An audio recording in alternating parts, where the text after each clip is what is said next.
The Penguin instantly reminds you of what is relevant for the story from that Batman movie from 2022.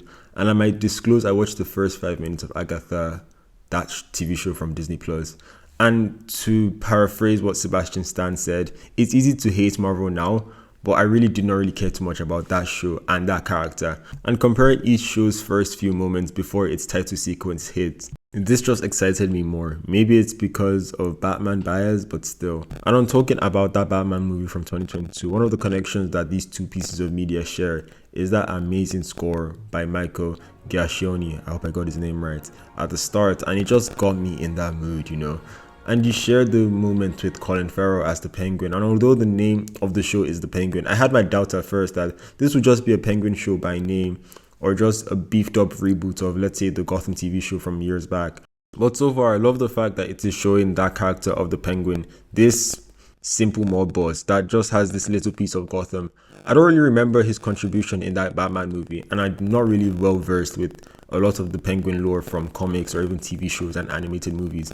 But as my first actual characterization or seeing him depicted in any form of media, not really my first, but you know what I mean. I think the first episode does a really good job to set the building blocks for his character. I do remember in the film he was a pretty logical guy, you know. He sees danger, he like reasons to, you know, sort out the danger. And we still see him being like that on here. I would also guess he is super cunning and a character that plays on both sides. And we see a formation of that type of characterization with him on here.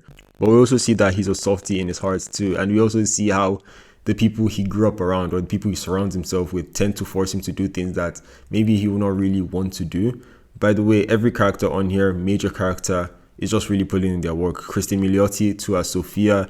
Only rendition I've seen of that character is the character from the Long Halloween movie.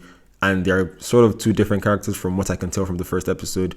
Maybe also the absence of her father, Carmine, plays a role, but she's really good playing this psychotic mob figure. And I just love like that energy she brings on screen when she's there.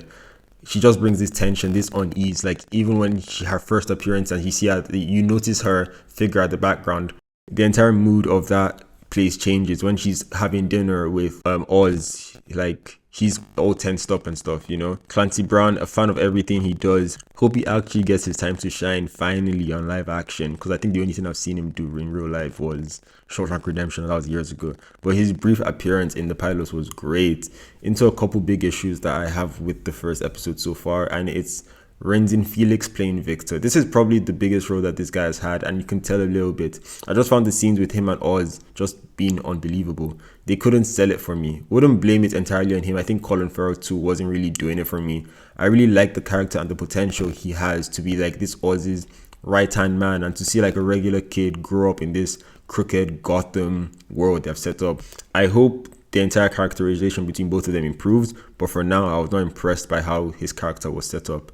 Also, it feels like it's a TV show at times. Sometimes, especially at the night scenes, I love the gritty tone and everything it has. It also looks good when it's like bright out and we're in like this nice setting. You can like clean up the visuals there, but I don't know. For the daytime scenes in particular, when we're in the downtown streets, it just feels very artificial. They also try and blur out the background sometimes to help it, and it does help, but it still doesn't fix the problem fully. There's also like this scene in the scrapyard that suffers from that same vibe. It's a really small issue, but hey, it could just be a TV show thing at the end of the day. Also, that scrapyard scene, I loved how like the subway train, when they're talking, it just comes in and out, in and out. See, aside the background look, everything else they did to create this bustling Gotham, like they did in the movie, was done really well here. The crowds are great. When they include little references of the aftermath from that film, it's also really good.